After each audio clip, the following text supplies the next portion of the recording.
कल हमने संकल्प के विषय में समझा था और आत्मा के लक्षणों के बारे में भी समझा था। संकल्प क्या है? कल्पना, मान्यता।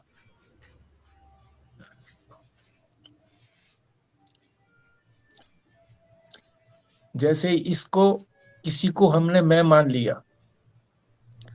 मैं का मतलब है आत्मा, आपा। आत्मा तो है नहीं शरीर, पर शरीर को मैं मान लिया और शरीर के संबंधियों को मेरा मान लिया। तो ये भी मान्यता है। इस मान्यता को भी छोड़ना है, ये भी संकल्प है, कल्पना है। शास्त्र ये कह रहा है कि अद्वैत, दो चीजें तो हैं ही नहीं दुनिया में। अच्छा बुरा कैसे हो सकता है? अच्छा बुरा तो तभी होगा ना जब दो चीजें होंगी, कि एक अच्छा एक बुरा। दो है ही नहीं, इसलिए अच्छाई बुराई मत देखिए।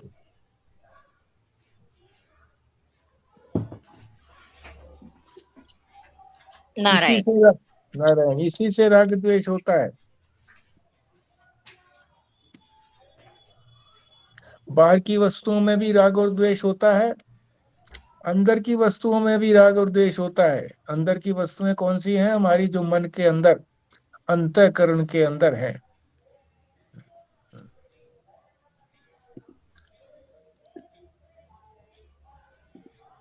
संसारी का सोचने का ढंग कुछ और होता है।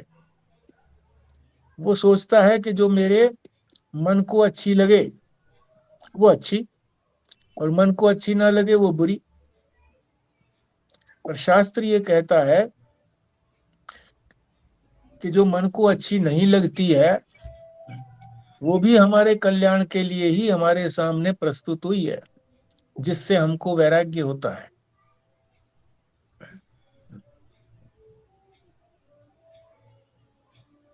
हम ये समझते हैं कि राग दे ऐसी वस्तु वो अच्छी और वैराग्य दे बुरी। पर शास्त्र कहता है तो शास्त्र की बात को ही प्रमाणिक मान करके चलना चाहिए। तो कोई भी चीज दुनिया में अच्छी बुरी नहीं होती। हमारी संकल्प, हमारी मान्यता ही उसको अच्छा बुरा मान लेती है। और ये अच्छा बुरा जो है ये कौन करता है? मन का काम है।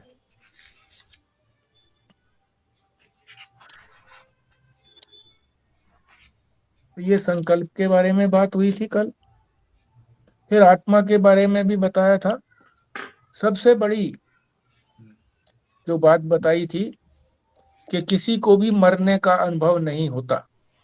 मरने का मतलब मैं नहीं हूं, ये अनुभव किसी को भी नहीं होता। एक तो ये लक्षण हो गया आत्मा का, सबसे बड़ा लक्षण। आत्मा के स्वरूप में कोई दोष नहीं होता, निर्दोष है आत्मा। और तीसरी बात बताई थी, निर्निद्रम, हमेशा सावधान रहता, अवेयर, अवेयरनेस, कभी नींद नहीं आती। और चौथा था अबाध, जिसकी कभी काट नहीं हो सकती। जो बात आत्मा के विषय में, आत्मा के विषय में ये कोई नहीं कह सकता कि ये नहीं है आत्मा। आत्मा के अभाव का कभी अनुभव नहीं होता, इसीलिए इसको कहते हैं निर्बाध। ये नहीं कह सकता कि कोई आत्मा नहीं है। तो ये हमने कल अच्छी तरह से समझ लिया था। आज फिर और समझते हैं आत्मा के बारे में ही। तो ये 886 पृष्ठ के ऊपर सबसे नीचे की दो पंक्तियां हैं, वहां से शुरू करना है। कौन पाठ करेगा?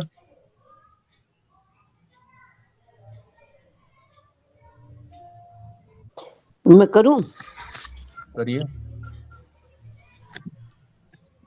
आत्मा निर्विकार है, इसकी मृत्यु का अनुभव नहीं हो सकता। यह सुख स्वरूप है, परमानंद स्वरूप है, अपना आपा है। दुनिया में दूसरी कोई चीज पवित्र नहीं होती। शास्त्र की विधि से जो पवित्र होता है वही पवित्र होता है। शास्त्र में केवल बुरी बुरी चीजों के लिए मना है, ऐसा नहीं। यदि अच्छे को की भी अति हो जाए, यदि कहीं निकला कि अमुक चीज नहीं खानी चाहिए, माने यह चीज खाने से कोई रोग होता होगा, अपच होता होगा, वैद्य का दृष्टिकोण ऐसा होगा, पर यह चीज बहुत बढ़िया है और बढ़िया समझकर तुम ज्यादा खा जाओगे तो तुम्हें नुकसान हो जाएगा। रसगुल्ला बाजार में बहुत बढ़िया रखा हुआ है तो क्या तुम सब खा जाओगे? दुनिया में लड़की बहुत बढ़िया बढ़िया है तो क्या तुम सबको घर में ले आओगे? मर्यादा बनाने की जरूरत केवल बुरे पदार्थों को छोड़ने के लिए नहीं होती, अच्छे पदार्थों को छोड़ने के लिए भी मनाही होती है। सुख स्वरूप केवल अपना आत्मा है, इसका होना ही परम सुख है, इसकी निर्विकारिता ही परम सुख है, इसकी अमरता अविनाशिता ही परम सुख है। आप दूसरों को क्यों प्रेम करते हो? यदि आप दूसरे से प्रेम करते हो तो उससे तुम्ही को तो सुख मिलेगा मिलेगा ना। यदि बोलो नहीं, हम उसको सुख पहुंचाने के लिए प्रेम करते हैं, अच्छा उसको सुख पहुंचाना क्यों उसको सुख क्यों पहुंचाना चाहते हो? इसका उत्तर यह है कि उसको सुख देने पर हमको सुख होता है, हमको सुख क्यों चाहिए? यह प्रश्न दुनिया में कहीं है नहीं। सबसे बड़ी बात यह है कि सब सुखों का पर्यवसान अंततः आत्म सुख में ही है। भगवान दर्शन देंगे किस लिए? बोले भगवान को खुश करने के लिए। हम भगवान का दर्शन चाहते हैं। भगवान को खुश क्यों करना चाहते हो? उनको खुश करने में ही हमें खुशी होती है। पवित्र से पवित्र अपना आत्मा है, यह परमानंद स्वरूप है, निर्विकार है, अनाबाध है। अच्छा, जब तुम्हें सबसे श्रेष्ठ सब जब तुम ही सबसे श्रेष्ठ सब कुछ हो तो उसमें संकल्प जोड़ने की कोई जरूरत नहीं है। हाँ जी, इसलिए ये पूरे है। से संकल्प। हाँ जी, इसी को बताइए कि क्या कुछ कहा गया है इस सारे पेज के अंदर। और इससे पहले जो है वो दो पंक्तियों में क्या कहा गया है? कोई भी बोले, जो पाठ कर रहा है वो जरूरी नहीं कि वही बोले, और भी बोले। हाँ जी।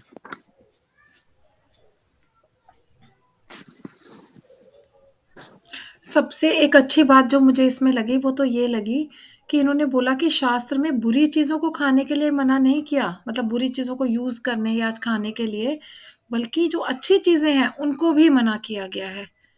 और हाँ। इससे मुझे ये भी समझ आया कि मतलब ये तो इसमें तो खैर अति की बात लिखी है कि अगर अच्छी चीजें की भी अति हो जाए तो वो नुकसान करेंगी। पर मुझे ये समझ आया कि अच्छी चीजों को भी मना किया, मतलब एक्चुअली वो हम अपने हिसाब से उनको अच्छा सोच रहे हैं, इसलिए हम सोच रहे हैं इनको खा लो। पता नहीं वो हम्म। शास्त्र के हिसाब से अच्छा है भी कि नहीं है, क्योंकि कभी-कभी बहुत सारी चीज़ों को हम अच्छा समझते हैं। अब जो नॉन-वेज खाते हैं उनको तो यही लगता है कि वो कोई बुरा कार्य नहीं कर रहे।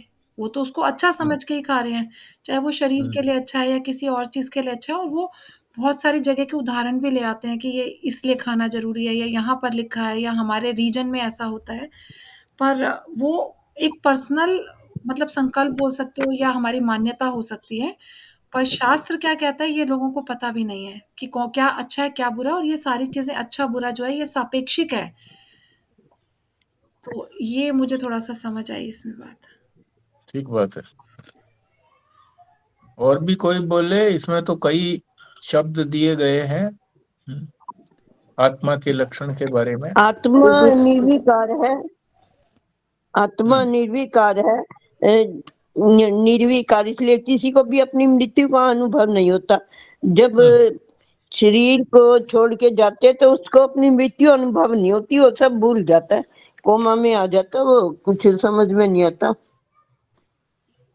ये आत्मा तो सुख स्वरूप है, परमानंद स्वरूप है, ये अपना आपा है। दुनिया में दूसरी कोई चीज पवित्र नहीं होती। पवित्र तो एक अपनी आत्मा ही है, शरीर भी पवित्र नहीं है। सब कुछ आत्मा से ही है। हाँ जी, हाँ जी, बताइए, इसी को बताइए। परमानंद आत्मा सुख स्वरूप है, दूसरों को सुख देते हैं तो खुद को भी सुख लगता है। हाँ, ठीक है। हाँ। दूसरे को सुख, हम बहुत बार हम ये सोचते हैं कि हमें तो नहीं चाहिए, पर दूसरे को सुख देने के लिए हम ऐसा कर रहे हैं। क्यों कर रहे हैं? क्योंकि इससे हमको शांति मिलती है, हमको सुख मिलता है, इसलिए कर रहे हैं। तो भगवान के दर्शन की भी बात कह दी थी कि भगवान के दर्शन से हमें प्रसन्नता होती है। कोई कहे कि जी नहीं, भगवान का दर्शन तो हम उनके लिए कर रहे हैं। अरे नहीं, हमको प्रसन्नता होगी उनके दर्शन करके, हमें सुख मिलेगा, इसलिए हम दर्शन कर रहे हैं। सारी चीज मैं केंद्रित है, अन्य केंद्रित नहीं है। मेरे भी जो मेरे संबंध हैं, जिससे भी संबंध है, वो भी मेरे को सुख देने के लिए ही है। अन्यथा मेरा संबंध भी यदि वो दुख देने लगता है तो उसको भी हम छोड़ देते हैं। धन अधिक हो जाए, रेड पड़ जाए, धन अच्छा है, अपने सुख के लिए दिया, इकट्ठा किया, रेड पड़ जाए तो उसी धन को हम नाले में बहा देते हैं। क्यों बहा देते हैं? क्योंकि वो दुख देने लगा है। तो जब तक सुख देता है तब तक ठीक है, जहां दुख देना शुरू किया तो अपने लिए ही तो हम सुख ढूंढते हैं, दूसरे के लिए सुख नहीं ढूंढते। और भी बताइए, इसमें और क्या बताया गया है? परमानंद को बताइए, परमानंद से क्या तात्पर्य है?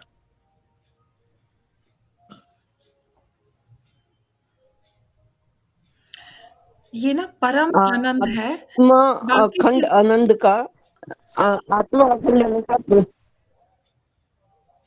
ये जो बाकी चीजों से ना हमें क्षणिक आनंद मिलता है। हमने कुछ खाया, कुछ पहना, कुछ सूंघा, कुछ और किया, और वो चला भी जाता है आनंद।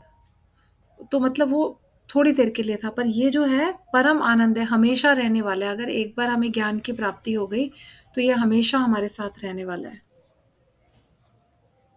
इससे बड़ा आनंद और नहीं है, परम है ये, चोटी का आनंद है। इस आनंद में कुछ जुड़ नहीं सकता, कुछ घटाया नहीं जा सकता, उसको कहते हैं परम। जैसे लाइट जला ली, कमरे में एक प्रकाश हो गया, फिर दूसरी लाइट ट्यूब जला ली तो प्रकाश और अधिक हो गया। इसी तरह से और दो तीन जला ली तो और ज्यादा प्रकाश हो गया। इनमें जो है अधिक होने की संभावना है, पर परम आनंद जो आत्मा का स्वरूप है, इससे बढ़िया, इससे अच्छा आनंद और कहीं नहीं होता। और ये आनंद न घटाया जा सकता है, न बढ़ाया जा सकता है। ये परमानंद की बात हो गई। और अपना आपा है, ये तो हो ही गया था कि ये किसी से उधार नहीं लेना पड़ता, किसी की दास्ता नहीं करनी पड़ती, स्वयं आनंद स्वरूप हूँ। हाँ जी, और बोलिए। आत्मा अखंड आनंद का अथाह समुद्र है। ठीक है। इसलिए पूर्ण से संकल्प की शांति का यत्न करो। संकल्प के तागे में संसार के सभी पदार्थ पूजे हुए हैं, इसको प्राथमिकता दो। उसके बाद के लिए छोड़ दो, यह अच्छा है, यह बुरा है। इन संकल्पों से ही मारे फिरते हैं ना, उसको पाकर खुश होंगे, इसको पाकर खुश होंगे। अरे अपने को पाकर तो तुम खुश हुए ही नहीं, तो दूसरे को पाकर क्या खुश होगे? मिला मिलाया तो अपना आपा है, अपना स्वरूप पाकर तुम खुश नहीं हुए, अब भला दूसरे को प्राप्त करके क्या खुश हो जाओगे? इसे हमारे महात्मा लोग कहते हैं कि जो होता है सो होने दो, जो कहा जाता है तो कहा जाने दो, जो मरता है मरने दो, जो छूटता है छूटने दो, जो जाता है उसे जो आता है उसे आने दो। यह तो सब प्रतीति का चक्कर है, इसमें कुछ भी सच्चा समझकर फंसोगे बेटा तो दुख तुम्ही को भोगना पड़ेगा। कृष्णा जी, ये तो आप आगे बढ़ गए, हाँ जी। पीछे पीछे छोड़ गए। एक शब्द और कहा गया है आत्मा के लिए, तो कोई और बताए क्या कहा गया, क्या छूट गया? निर्विकार बोला है इसको। निर्विकार है, ठीक है। मतलब इसमें कोई विकार नहीं आता, परिवर्तन नहीं आता। और बोलो।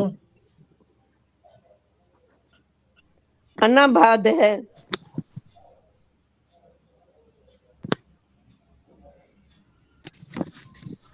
अभी वो शब्द नहीं आया है जो इसमें कहा गया है। एक पैराग्राफ उसी बात के लिए कहा गया है। जी, दोबारा पढ़ती हूँ। नहीं पवित्र से नहीं नहीं, हाँ, पढ़ना किस लिए है? पढ़ तो चुके हो। बताना है ये कि ये इससे पवित्र चीज कोई और नहीं है। और पवित्रता का मापदंड क्या है, जिसको शास्त्र बताता है कि वो पवित्र है? जब ये आत्मा शरीर में नहीं होती, प्रकट नहीं होती, तो ये शव बन जाता है। फिर उसको ये कहते हैं कि बॉडी, ये बॉडी हो गई, फिर शरीर हो गया, जड़ ये बुद्धि। शव हो गया। जल्दी करो। हाँ जी। तो ये आत्मा के होने से ही परम पवित्र है, इससे पवित्र को और कोई चीज हो ही नहीं सकती। सुख स्वरूप है, ये भी बता दिया आत्मा। और एक पंक्ति इसमें दी हुई है दूसरे पैराग्राफ में, सब सुखों का पर्यवसान अंत। पर्यवसान माने अंत। सारे सुखों का जो अंतिम सुख है वो क्या है? आत्म सुख। इससे अधिक किसी और में सुख नहीं है, आनंद नहीं है। जब इतनी पवित्र है आत्मा, तो फिर संकल्प करने की क्या जरूरत है कि मैं ये करूंगा तो मुझको ये प्राप्त होगा? स्वयं जो है हमारी आत्मा परमानंद स्वरूप है, तो आनंद के लिए प्रयत्न क्या करना? तो ये यहां तक हो गया था। अब आगे पढ़िए, सबसे नीचे वाला जो पैराग्राफ है, इसलिए इससे प्रारंभ करते हुए। इसलिए पौरुष पौरुष से संकल्प की शांति का यत्न करो। संकल्प के तागे में संसार के सभी पदार्थ पूहे हुए हैं, इसको प्राथमिकता दो। उस उसको बाद के लिए छोड़ दो। ये अच्छा है, ये बुरा है, इन संकल्पों से ही मारे मारे फिरते हो न, मारे मारे फिरते हैं न। आप उसको पाकर खुश होंगे, उसको पाकर खुश होंगे। अरे अपने को पाकर तो तुम खुश हुए ही नहीं तो दूसरे को पाकर क्या खुश होगे? मिला मिलाया तो अपना आपा है, अपना स्वरूप पाकर तुम खुश नहीं हुए, अब भला दूसरे को प्राप्त करके क्या खुश हो जाओगे? इसलिए हमारे महात्मा लोग कहते हैं कि जो होता है सो होने दो, जो कहा जाता है सो कहा जाने दो, जो मरता है मरने दो, जो छूटता है छूटने दो, जो आता है उसे आने दो। यह तो सब प्रतीति का चक्कर है, इसमें कुछ भी सच्चा समझकर फंसोगे बेटा तो दुख तुम्हें ही भोगना पड़ेगा। हाँ जी, इसी को बताइए आप। कोई भी बताए, आपने तो पीछे बता ही दिया था, इसको एडवांस में बता दिया था। अन्य कोई बताए कि इसमें क्या विशेष बात बताई है।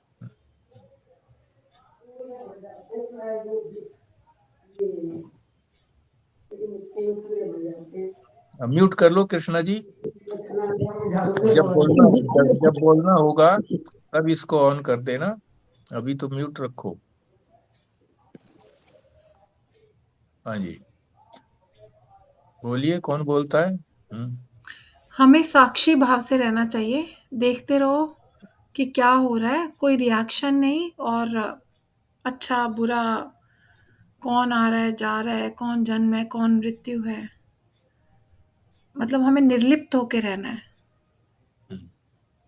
यह तो सब प्रतीति का चक्र है। इसको बताइए, समझाइए। प्रतीति का चक्र है।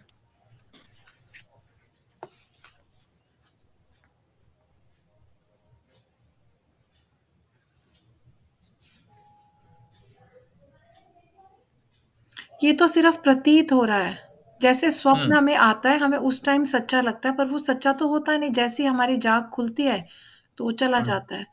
तो संसार भी ऐसे ही है, मृत्यु के बाद ये संसार है ही नहीं हमारे लिए। कोई दूसरा अगर होगा भी तो दोबारा से दूसरा कोई और संसार होगा। तो ये प्रतीत हो रहा है नहीं। प्रतीति का अर्थ होता है केवल दिखाई भर देना, दिख भर रहा है, इसमें वास्तविकता नहीं है। और ये प्रतीति का ही चक्र, एक प्रतीति हुई, उसके बाद दूसरी प्रतीति हुई, फिर तीसरी प्रतीति हुई, ये चक्र चलता रहता है। कोई एक पदार्थ हमको प्रतीत हुआ, दिखाई पड़ा, फिर उसके बाद दूसरा दिखाई पड़ा, तीसरा दिखाई पड़ा। इसी तरह से ये चक्र चलता रहता है प्रतीति का। मृत्यु में एक प्रतीति इस संसार की समाप्त हुई, वही संसार फिर आगे दूसरा प्रतीत होने लगा, वही संसार। तो प्रतीति का ही चक्कर है ये, दिखता भर है, इसमें वास्तविकता नहीं, ये बताया इसमें। इसलिए जो होता है होने दो, जो छूटता है छूटने दो, जो आता है आने दो, जो जाता है जाने दो। असंग रहो, ठीक कई बात है, साक्षी रहो, ये भी ठीक कहा। आगे पढ़िए जी।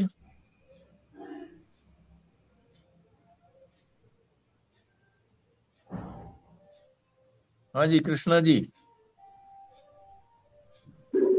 ये तो ऑन करानी। जो संकल्प की रस्सी में संसार के सारे भाग बंधे हुए हैं, जहाँ संकल्प की रस्सी कट गई, माने जहाँ ये छूट गया तो ये हमको मिले और ये हमको न मिले, वहाँ दुनिया में कोई भी वैभव कहाँ जाते हैं, कोई भी वैभव कहाँ जाते हैं कुछ पता नहीं लगता। आपको एक बार की बात सुना दूं। मैं गया था उत्तरकाशी और महीने भर रह गया। कुछ हमारे भक्त प्रेमी लोग बाबा के पास गए और बोले कि आप उनको चिट्ठी लिखवा दो और वह उत्तरकाशी से आ जाए। तो बाबा बोले, मैं ईश्वर को भी बुलवाने के लिए चिट्ठी नहीं लिखवा सकता, उनको आना होगा तो आवेंगे, वहाँ रहना होगा तो वहाँ रहेंगे, हम चिट्ठी क्यों लिखवाएं। असल में संकल्प के तंतु से में ही यह सारी सृष्टि बंधी हुई है, मैं और मेरा, यह अच्छा और यह बुरा। एक बार मैंने भाई जी से कहा कि भाई जी, आपके बारे में लोग ऐसा ऐसा कहते हैं, तो आप लोगों का यह भ्रम तोड़ क्यों नहीं देते। भाई जी बोले, हमारे तोड़ने से यह टूटने वाला नहीं है, हमको और विक्षेप होगा, इसलिए जो लोग जैसा कहते हैं वैसा उनको कहने दो, विरोध करने की कोई जरूरत नहीं है। के मार्ग मजहब है, मजहबी लोग परस्पर विरोध करते हैं। निरोध का मार्ग है योग, माने मन का निरोध करो। अनुरोध का मार्ग है भक्ति, अनुरोध मैंने मन जहाँ प्यार करता है उसके हिसाब से भगवान को पाना। अविरोध का मार्ग है ज्ञान, अविरोध माने दोनों हाथ उठा लिया, जहाँ चाहो मार दो गोली। संकल्प मत करो, जैसा सामने व्यवहार आ जाए वैसा कर लो। यहाँ यो भी वहाँ वह है, यहाँ यो भी वहाँ वह है। हाँ जी, अब ये यहीं तक मैं बताइए कि कौन सा शब्द ऐसा जो है बड़ा महत्वपूर्ण बताया गया है। एक तो वो उड़िया बाबा की बात, बाबा का मतलब है उड़िया बाबा। इसमें क्या बात विशेष कही गई है, कोई भी बताए।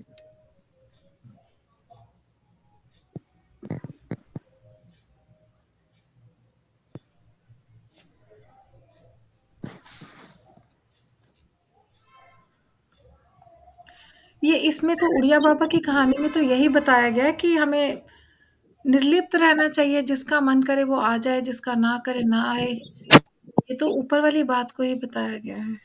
नहीं वो तो ठीक है, मगर एक शब्द जो है बड़ा मार्मिक शब्द दिया गया है कि मैं ईश्वर को भी बुलाने के लिए चिट्ठी नहीं लिखवा सकता कि ईश्वर आए। हम्म, हम्म, हम्म। तो स्वामी अखंडानंद को किस लिए बुलाऊंगा उत्तरकाशी से? मतलब कितनी मार्मिक बात कही है कि जो कुछ होता है होने तो, उनकी मर्जी होगी तो आएंगे, नहीं मर्जी होगी नहीं आएंगे। ईश्वर को भी तुम कहो कि बुला लो यहाँ पर, दर्शन करेंगे सब, हमारा कल्याण होगा, तो वो भी मैं नहीं करूंगा। सारी सृष्टि जो है वो ईश्वर के संकेत पर चलती है, मैं किस लिए बुलाऊं किसी को? एक तो ये बात बताई गई। और दूसरा बताइए इसके अंदर और क्या कहा गया है? 3 शब्द और दिए गए हैं।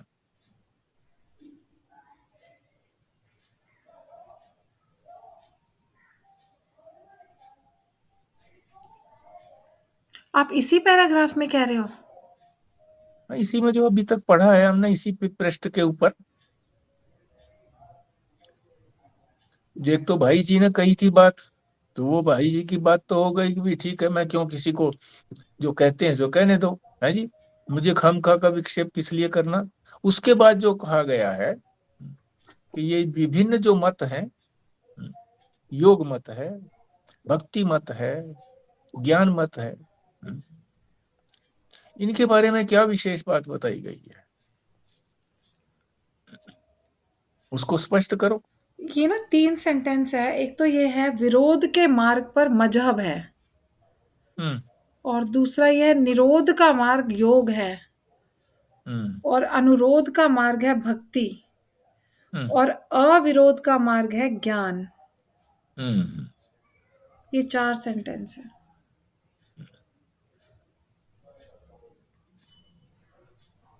एक बात है, 4 ही शब्द हो गए इसमें। विरोध,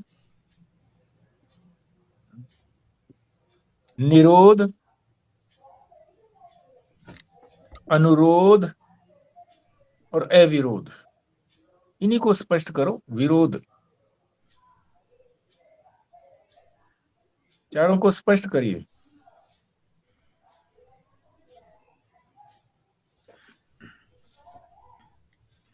मुझे थोड़ा-थोड़ा समझ आया है।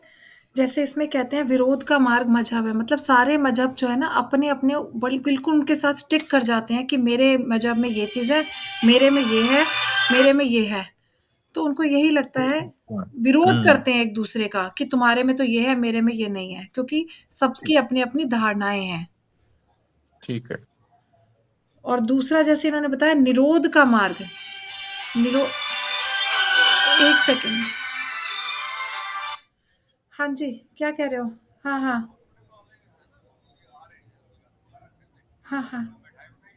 नहीं, नहीं, नहीं, और कोई बोले? नहीं। लेते आओ। हाँ, लेते आओ। वो ना एक तिल बुग्गा होता है, तिल बुग्गा, तिल के लड्डू होते हैं, तिल का। एक शब्द तो स्पष्ट हो गया विरोध का,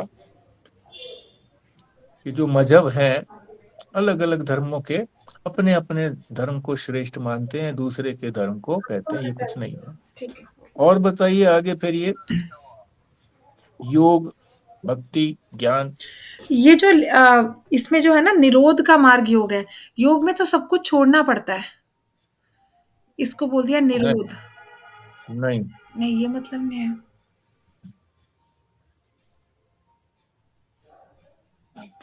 अच्छा, मैं नेक्स्ट बता देती हूँ, अनुरोध बता देते हैं। हम्म ये तो इसमें तो फिर हम भगवान को रिक्वेस्ट करते हैं ना, और ये थोड़ा प्रेम ठीक का है। मार्ग है, इसलिए अनुरोध हाँ बोला है इसको। हाँ हाँ, ठीक बात है।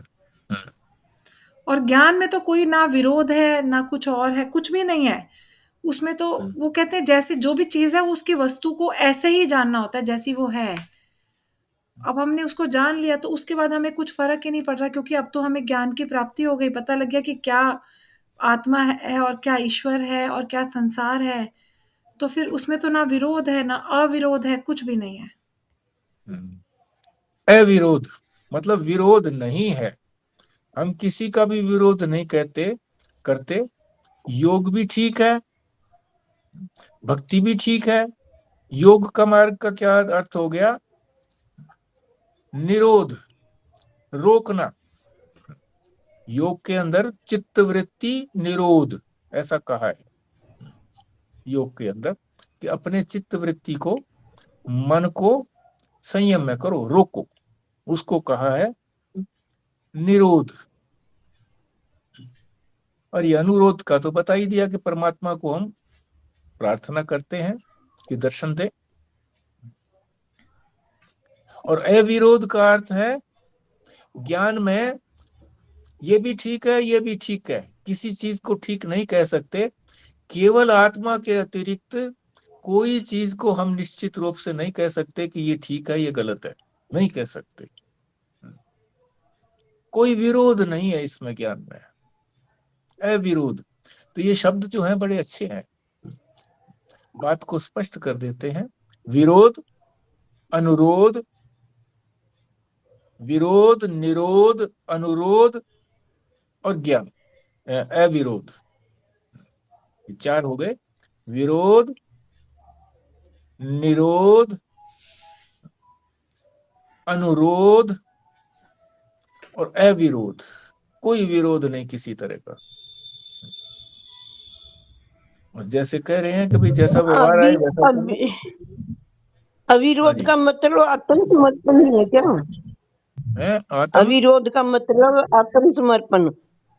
आत्मसमर्पण, अपने हाथ नहीं, खड़े कर दिए, गोली मार दो। समर्पण थोड़ी किया हमने कि हमें कोई नहीं, कुछ नहीं, हाथ खड़े कर दिए, मार दो तो भी कोई हमें फर्क नहीं पड़ता, जिंदा रखोगे तो कोई फर्क नहीं पड़ता। कोई विरोध नहीं है, दूसरे से कोई विरोध नहीं है। आत्मा जो है ना वो अविरोध तत्व है।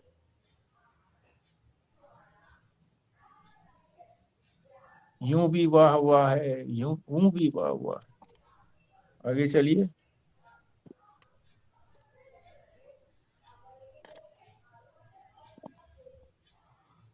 अगला प्रश्न।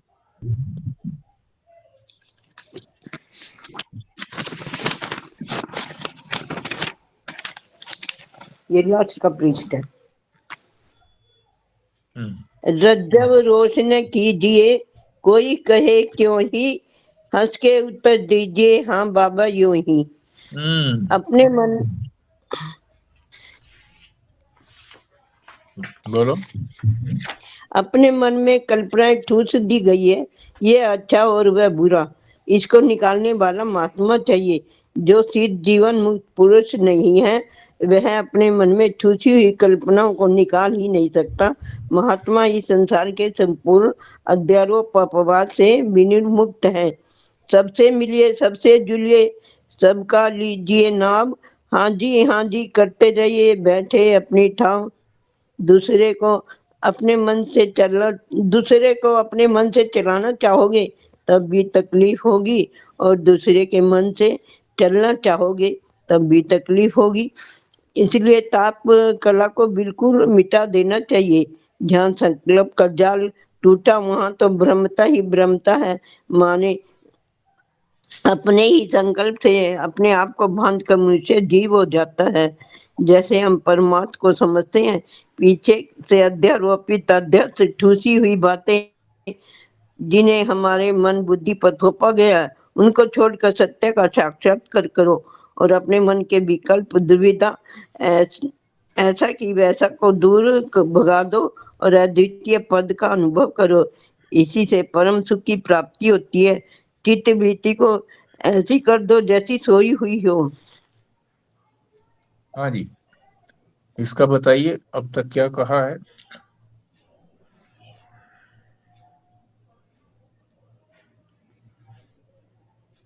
एक तो पहले पैराग्राफ में जो दो शब्द दिए हैं, अध्यारोप और अपवाद,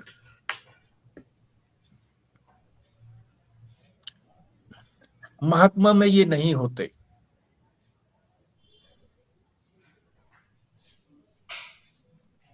इसको समझाइए।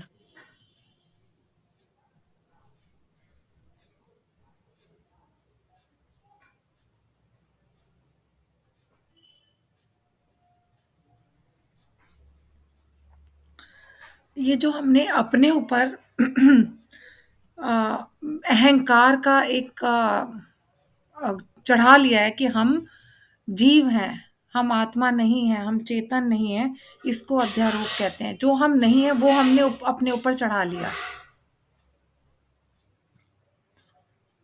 है तो ठीक ये, मगर ये अध्यारोप के लिए नहीं आएगा, ये आरोप के लिए आता है। अध्यारोप का अर्थ है ये सारी जो सृष्टि है, संसार है, ये अध्यारोप किया है हमारे ऊपर। ये सृष्टि थोपी गई है। किस लिए थोपी गई है? परमात्मा के स्वरूप को समझने के लिए। कि परमात्मा से ही सारी ये सृष्टि निकली, उसी में समाएगी। समाएगी का क्या मतलब है? अपवाद। इस सृष्टि को पहले बताया गया कि ये सृष्टि ऐसे हुई। कहां कैसे हुई? परमात्मा से निकली। परमात्मा ने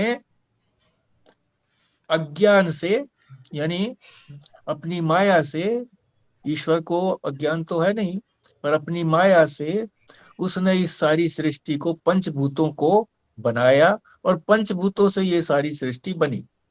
ये है अध्यारोप। और फिर इसको बता करके फिर इसको उतारा गया, उसको कहते हैं अपवाद। कि जिससे निकली है उसी में फिर जाए। ये जितने भी सारे संसार के पदार्थ हैं,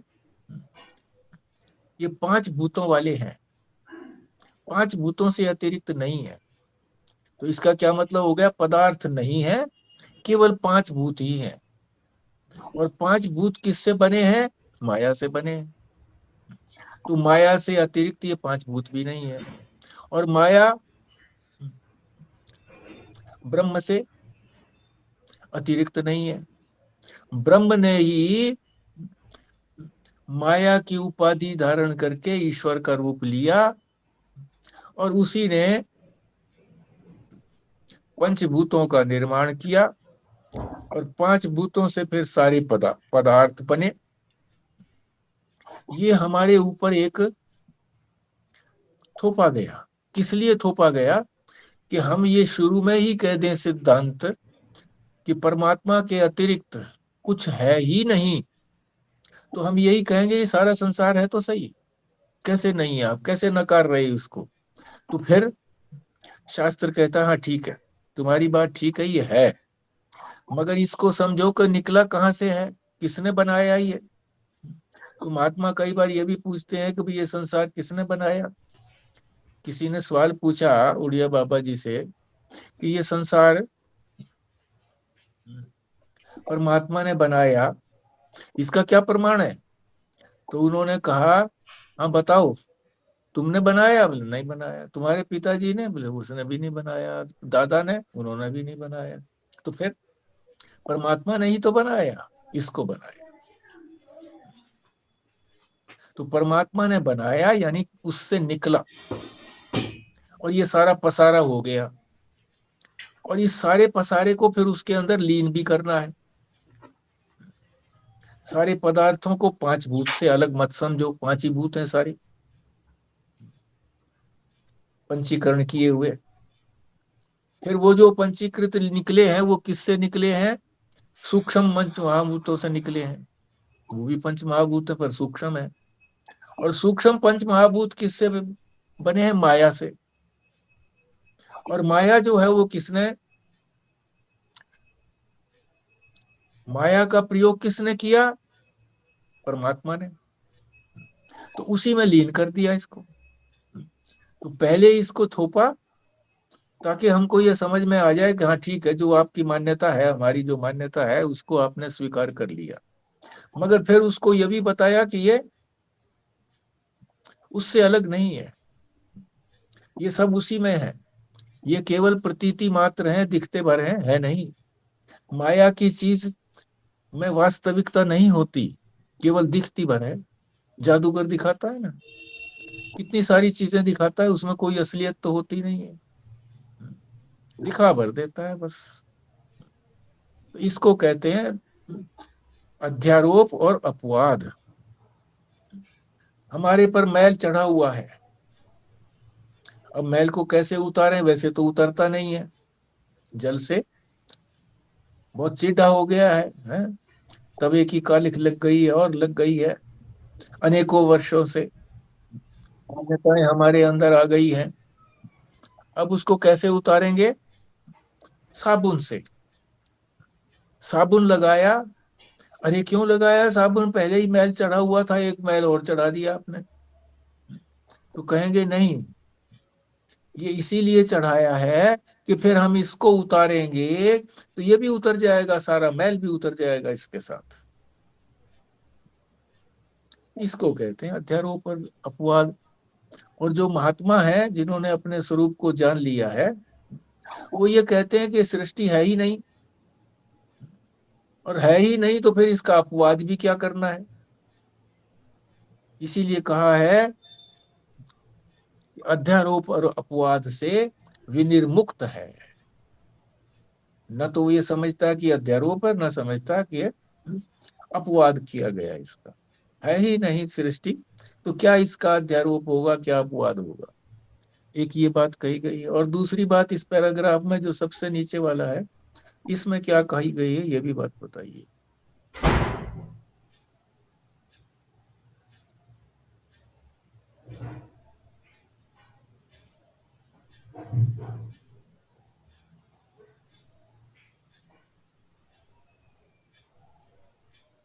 हमारा मन ही है जो दोनों तरीके के चीज की कल्पना करता है। पहले वो कल्पना करता है, फिर कल्पना को ढा देता है। कल्पना करने को कहते हैं संकल्प, और फिर उसको ढा देता है, उसको कहते हैं विकल्प, विपरीत। पहले कल्पना की, फिर उसके साथ ही दूसरा विकल्प भी दे दिया कि ये तो ठीक नहीं है, ढा दिया उसको, कल्पना को। कौन करता है ये? मन। मन का जो स्वभाव है वो है संकल्प विकल्प करना।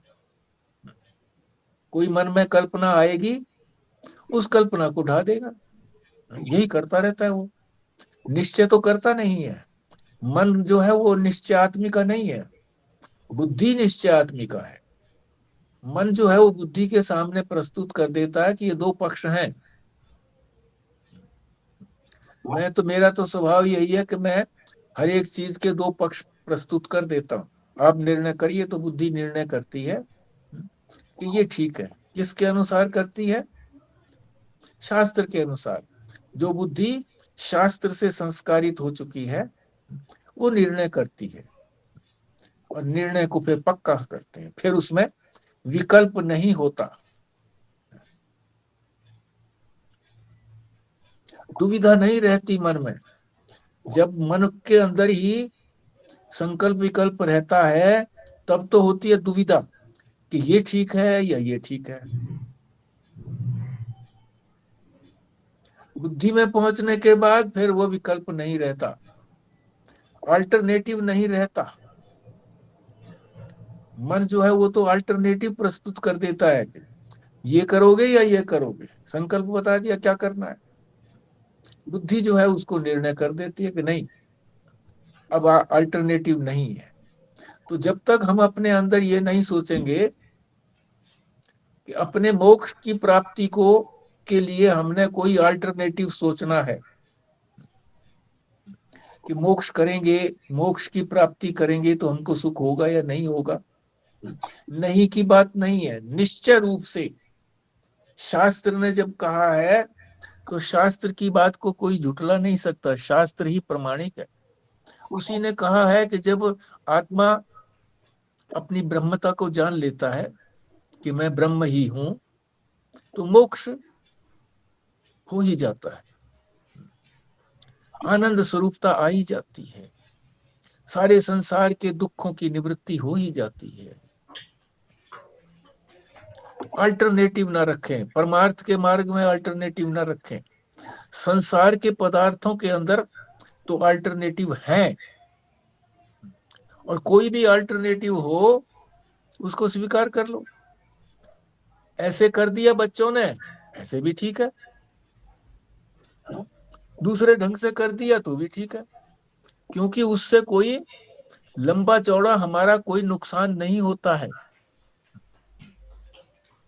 सबसे बड़ा नुकसान तो हम अपनी आत्मा की ब्रह्मता को नहीं जानते हैं, तो ये सबसे बड़ा नुकसान है हमारा। तो इस सबसे बड़े नुकसान को झेलना नहीं चाहिए। छोटा मोटा कोई नुकसान है, धन की हानि होती है, जन की हानि होती है, और कुछ भी होता है, तो उसकी चिंता ना करो। अपने आत्मा की ब्रह्मता को नहीं जान पाए, ये सबसे बड़ी हानि है, सबसे बड़ी मृत्यु है। इस मृत्यु को टालना है। तो एक महात्मा जो थे, वो दक्षिण के महात्मा थे, केणी, केणी से आए थे वो। तो यहाँ दिल्ली में एक के स्थान पर प्रवचन करते थे नित्य प्रति। उन्होंने एक शब्द बोला था, द्वंद मोह। ये जो संसार के अंदर दो चीजें हैं ना, इनका हमको मोह है। स्त्री पुरुष, अच्छाई बुराई, लोभ त्याग, सबके अंदर विरोध है, द्वंद है। आपस में यही चलता रहता, सुख आया दुख आ गया, फिर सुख आया दुख आ गया, मान हुआ फिर अपमान भी हो गया। संसार में ये द्वंद मोह चलता रहता है, इसी से हम मोहित हैं। दुख आया तो हम उससे मोहित होकर के सोच नहीं पाते कि संसार तो द्वंद वाला है, अभी दुख आया है तो सुख भी आएगा। सुख आया है तो ये सोचते हैं कि सुख बना रहे, ये नहीं सोचते कि चला जाने वाला भी है। तो द्वंद के प्रति मोह है, संसार सारा द्वंदात्मक है। तो ये शब्द उन्होंने ही उच्चारित किया था अपने श्रीमुख से, द्वंद मोह। उनके प्रवचनों में द्वंद मोह आता है कि संसार द्वंद रूप है, इसी में हम मोहित होकर के आगे नहीं बढ़ पाते हैं।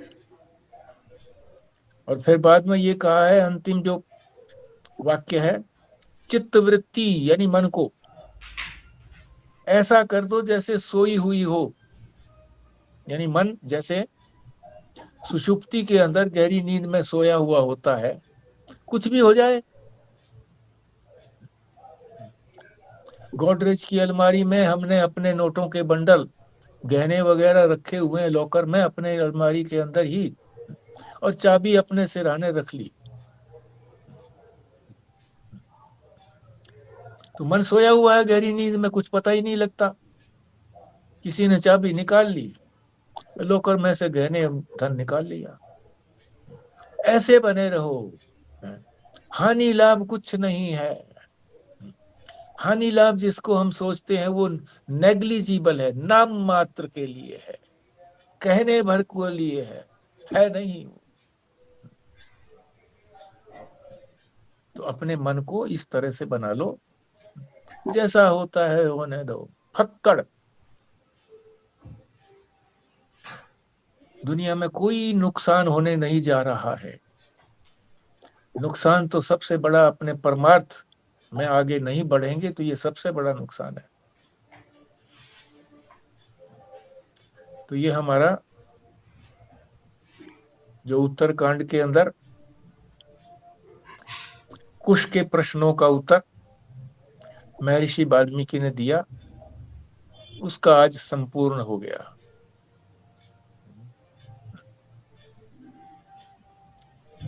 इसमें जो है मुख्य बात क्या बताई गई है, 2 वाक्यों के अंदर बताइए बस। 2 चीजें कौन कौन सी मुख्य बताई गई हैं, आप बताइए। आपने ठीक से सुना है, समझा है, आप बताइए इसमें कौन सी 2 चीजें।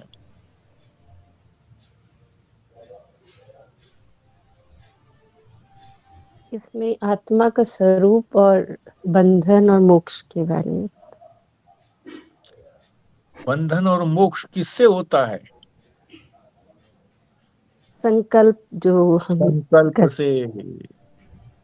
तो यही दो चीजें बताई हैं कि संकल्प का त्याग करो और आत्मा के स्वरूप को जानो। सारे संकल्प विकल्प संसार में ही हैं। आत्मा में, परमार्थ में कोई संकल्प विकल्प नहीं है, विकल्प नहीं है उसके अंदर, बस केवल आत्मा है।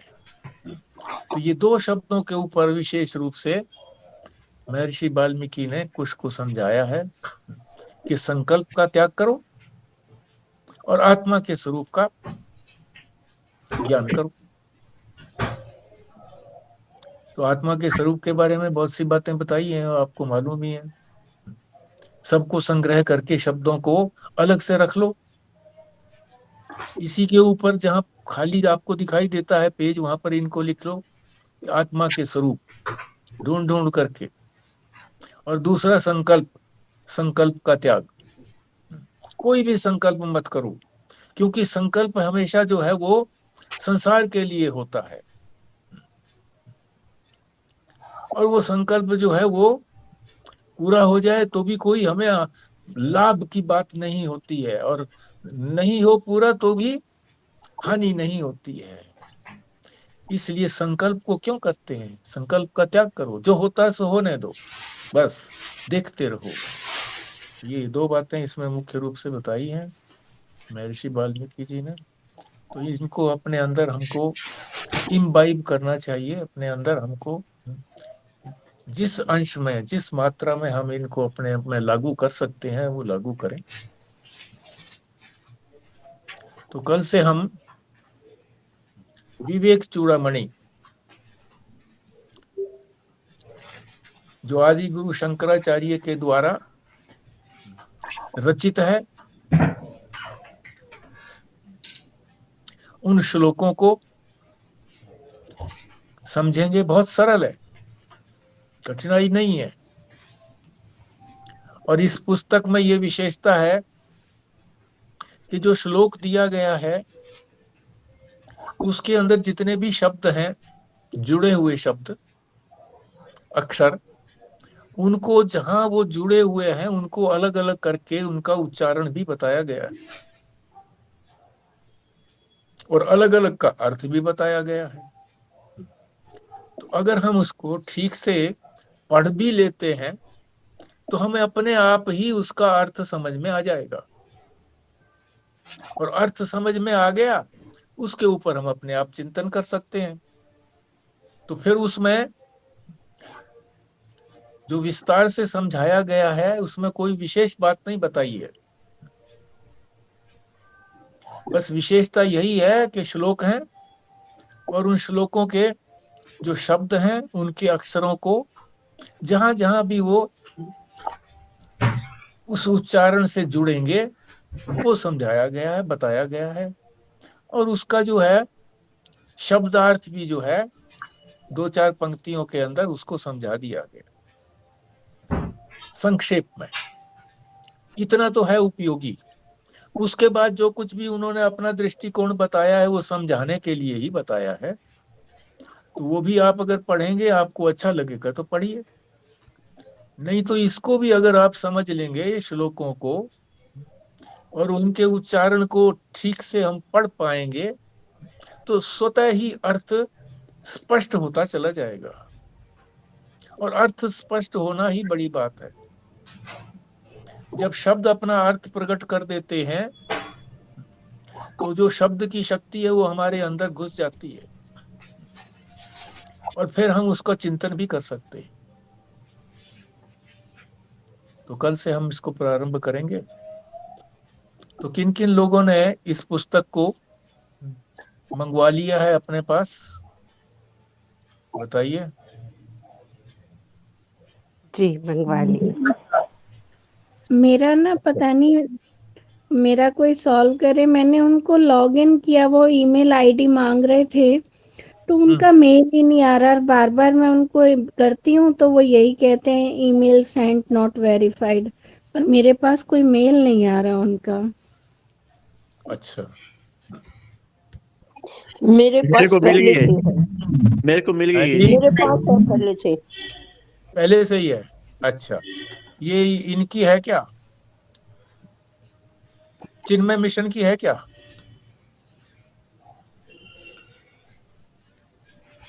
मेरे को मिल गई है जी, चिन्मय मिशन की जी।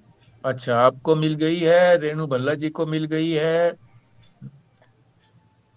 और बिमला जी को मिल गई है, संजीव भाई को स्वस्तिका मेरी ऑन द वे है। ऑन दी वे है।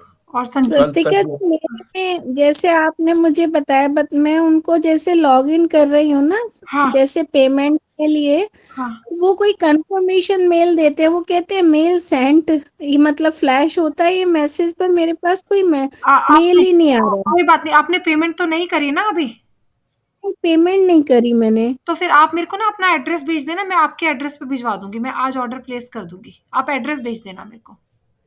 अच्छा, पर होना चाहिए था ना, वो मैसेज क्यों फ्लैश हो रहा है? मैं खुद ही भी कल पूछने वाली थी इस बात को। एक बार आप मेरे साथ साथ वो उस टाइम पे कर लेना, या तो अभी बस थोड़े से घर में कोई गेस्ट आने वाले हैं, मैं आपको कॉल करती हूँ 8 बजे के आसपास, फिर हम कर लेंगे। जी जी जी फिर मैं जी, आपको बता ठीक दूंगी, है फिर कर लेते हैं। ठीक है ठीक है, ओके। ओके। संजीव शर्मा ने तो सबसे पहले मंगवाई ली थी। हम्म, तो उन्हीं लगभग को ट्राई सभी किया के था। पास है जी।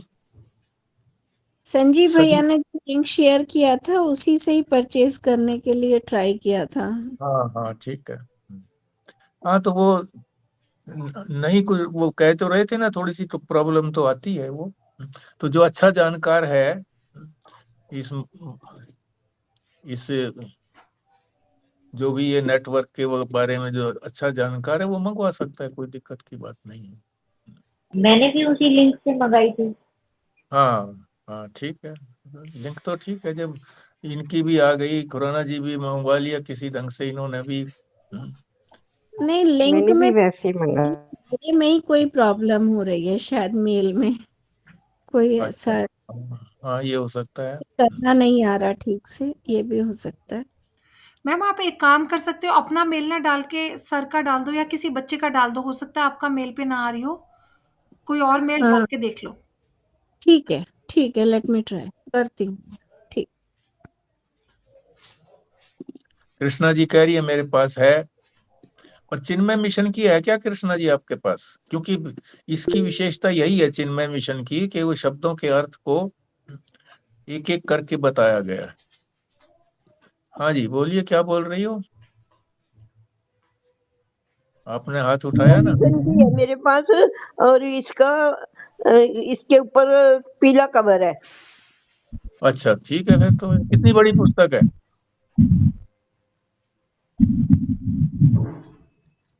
ये किताबें वो में ऐसी ही है, ज्यादा अच्छा, बड़ी नहीं है, जैसे पुस्तकें होती है, हाँ हाँ मीडियम ठीक। साइज की है।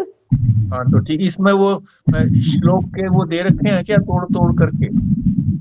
हाँ जी, मीनिंग भी ठीक दे है, रखे हैं, श्लोक भी दे रखे हैं।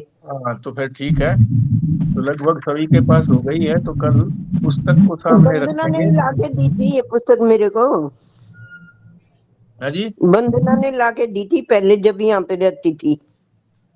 अच्छा, ओहो, हाँ, ठीक बात है। वो पहला जो भाग है, दूसरा भाग तो नहीं होगा ना आपके पास? दो भाग है, दो भाग है इसमें, पहला ही भाग दो होगा ना, भाग दो है। भाग है? दूसरा भाग भी है क्या? हाँ जी,